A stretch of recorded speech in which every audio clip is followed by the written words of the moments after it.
Hello, it's me again, V Does Things, and it's time for another Lessons I Learn. Learn from my mistakes. Failing at sewing, failing upwards at sewing. Today we're going to discuss how important your fabric selection is and lessons on modifying patterns. So, earlier this summer, I was scrolling through Pinterest, which is my main source of inspiration these days. It's crazy how Pinterest has come back around to become such an important part of my life. It's also a great place to make wish lists because you can create a list with visual images, which is a very visual person. I prefer. Plus, you can put in links from multiple places. Anyway, I came across this image and I became obsessed with the concept of a bright red top. For reference, I wear a lot of colors, but surprisingly don't own anything in bright red, which is surprising because bright red used to be my favorite color. Not bright red per se, but like a deep red, like blood red.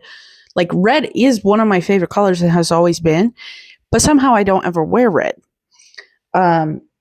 So right now I didn't own anything in red, and I really wanted this shirt, this blouse, and I was inspired to make it or to make a version of this shirt, because I discovered that I don't have many blouses or tops that suit breastfeeding. And this is what I've been doing most of the summer. So I really wanted to have a cute top that was easy to breastfeed in, and it was going to be bright red, and I knew exactly what pattern to use. So I had decided a long time ago that I wanted to make the Sid tie top from Sid Graham. I bought some fabric last year, actually this fabric from this shirt, and I was going to do it out of that, and then I decided not to. I made this Revel top instead that I really like. It's become a staple of my wardrobe, but that's neither here nor there. One of her videos, she hacks it in order to create this similar look, and I wanted to make a couple changes. I didn't want... I wanted to be able to breastfeed, of course, and I wanted it to be kind of a peplum look and have some frills. So, and I decided that I wanted it made out of cotton. And that's a very important lesson because clearly there's a lot of different cotton, and I was aware that there's a lot of different cotton, but I am very motivated by feel. And once I learn of a fabric that I like, whether through purchases or through touching it myself, I memorize that name and I decide that that's a safe purchase. So that's how the first iteration of this shirt was born. Following that thought process, I own 2 puff sleeve dresses made out of poplin cotton, which I really love. Very comfortable, very soft. I adore it. So the first thing I did was to purchase some red poplin cotton. See, here's the thing.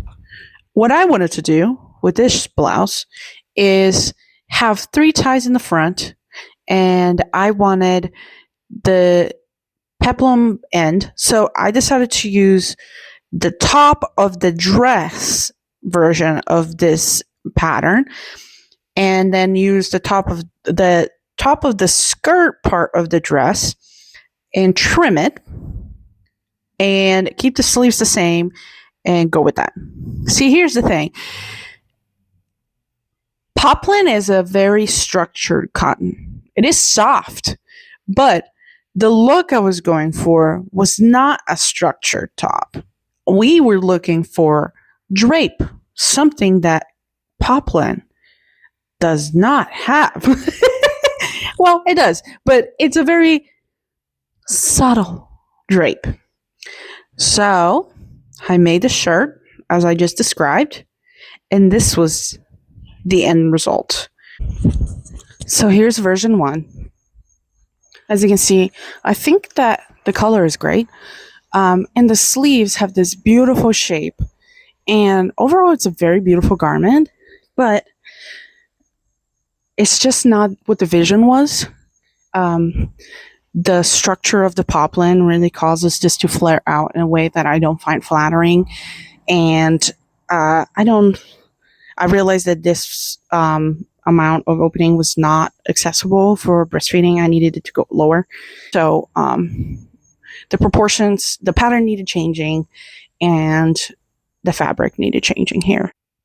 This high neck, which normally high necks are like my favorite, and I do really love them, but something was off. Something was off with this look, and I only decided what it was in the next version. Then I quickly was like, okay. So I watched a video on the types of cotton fabric and realized that, that was a mistake. And I purchased some cotton voile. Voile. I don't know how to pronounce it. It was a little more coral than I wanted it to be, but I had great expectations. It had some drape. It was a beautiful cotton, and I decided it was time to make some alterations. First things first, we're gonna make the bodice of this shirt openable all the way to the seam line with the peplum. And second, I thought, man, it would be so cute to make these sleeves a little bit shorter and have like a cuff to them. And I was very excited about this and very confident about it. But when I measured my shoulder in my arm in order to trim the pattern, okay, great butthole shot, ma'am. I measure my shoulders and my arms in order to trim the sleeves. I forgot to account for the length loss that happens when you have a puffier sleeve. Margot.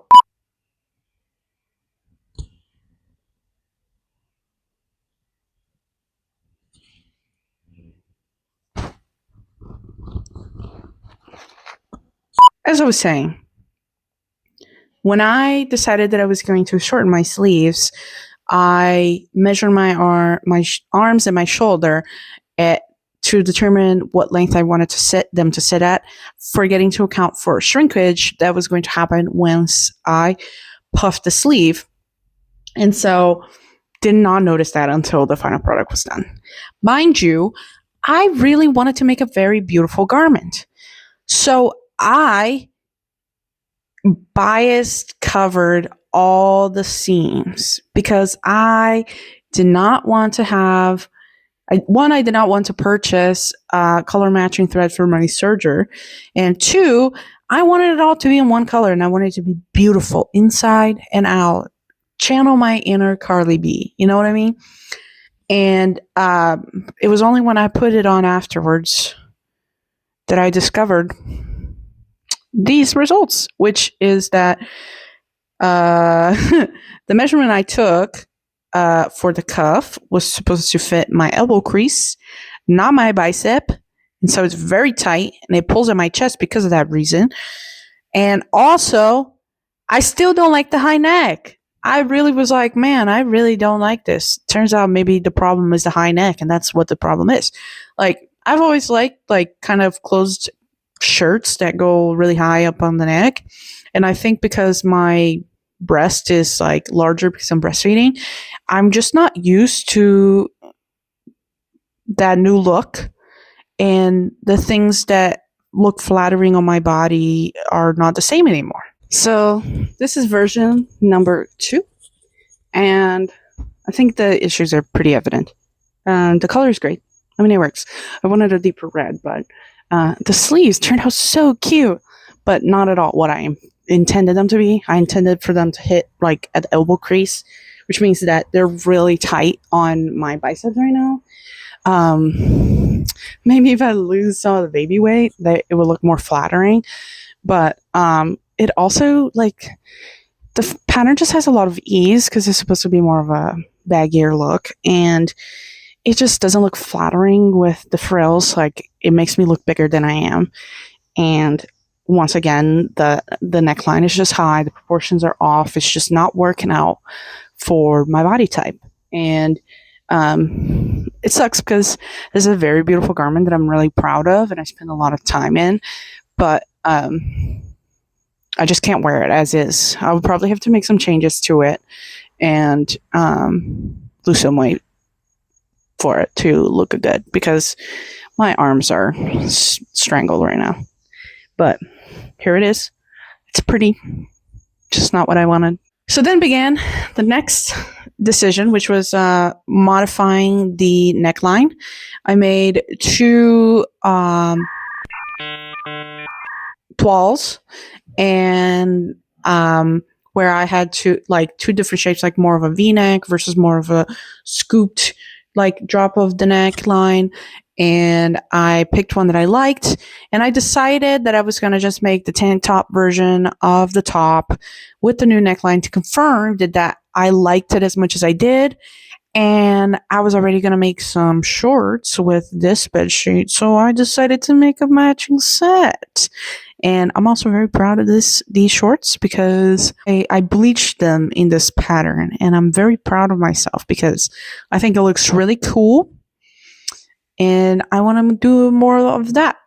But something I quickly realized about this outfit, one, I really like these pants. I'm really happy with how the bleach pattern showed up, and I can make a video on how I did that because it requires some testing and figuring out what dilution percentage I wanted to do with bleach to get like the best appearance on these sheets. It's really a duvet cover. The top confirmed for me what shape I wanted the neckline to be, and that this was a like flattering look for me. But very quickly realized that the ties, although they were very cute, were not practical when you're picking up a baby / toddler all day long, because they just come undone constantly. And although I wanted my chest to be accessible for breastfeeding, I do not want to be exposed half the time. So this was a confirmation for me that I would move on to the third iteration of this shirt. All right, ladies and gentlemen, here we are. We have dropped the neckline. We decided we are going to shorten the sleeve a tiny bit, but still keep it as long as like a 3/4 sleeve.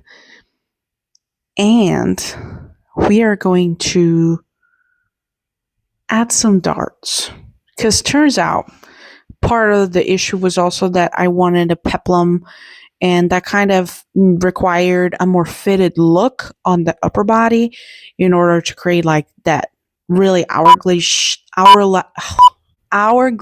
shape that I wanted in the shirt to produce.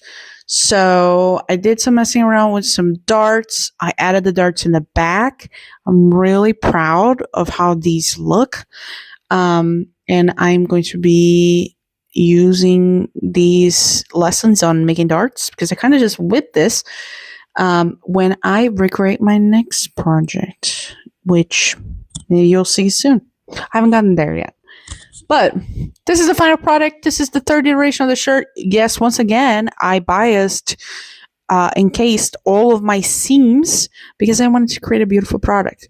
Oh, and most important of all, I got a new fabric. Yeah, a third red fabric. So in the videos that I had watched about cotton fabrics and picking like the structure, I had come across the concept of a challis, or I want to say chalice, but I feel like it's supposed to be like chalice. Well, I really like rayon. So I thought I really wanted this to be cotton, but I came across this rayon fabric, and I love rayon, and it had a beautiful drape on video, and it is really soft and beautiful in person. And so that's what I made it out of. And this is the final product we got. Here we are at version number 3. ultimately, I think that this ended up being a completely different final product than what I originally envisioned.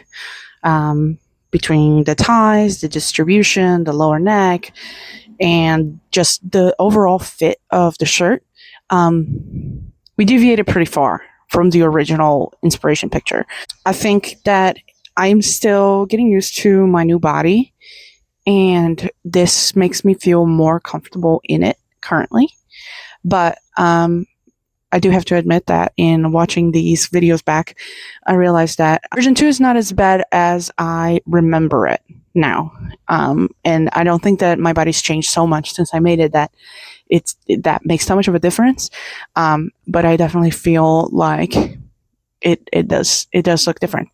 Version 2 meets the most the inspiration picture, and version 3 is what I'm comfortable with wearing right now. So maybe you tell me, um, which version do you think ended up being the most flattering and you like the best? I realized that this fabric ended up being pretty frail, so it does not. It probably will get ruined very quickly, especially if I wear it a lot. It is really delicate, but I wanted to try something different, and I created something unique for the first time ever. So overall, this took a couple months. It took like 2 months of like between thoughts and idea, conception of the idea, and achieving the final product. Maybe in the future I'll find a cotton chalice or a linen chalice. Is that a thing? I don't know. Yeah, I think that would be cool. And redo it a third time. I'm sorry, I meant to say fourth time because I have already made this 3 times. Anyway, these are the things that I learned with this project idea thought process. I like the final product. I think it looks cool. It's comfy. It's different. I haven't really worn peplum shirts like ever.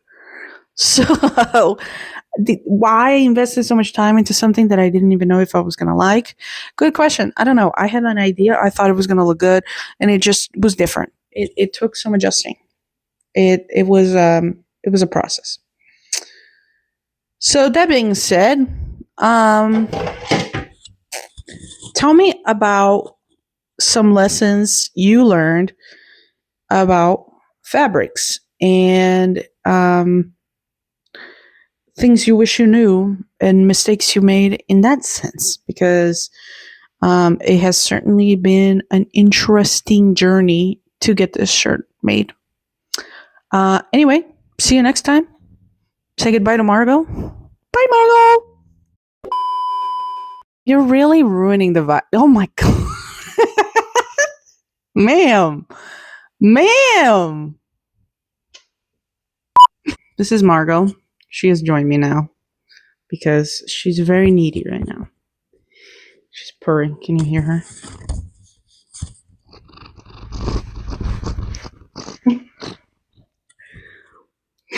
You're drooling, ma'am. Yes, you want to be famous.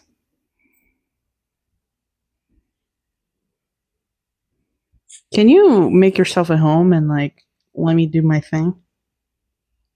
You're so fuzzy.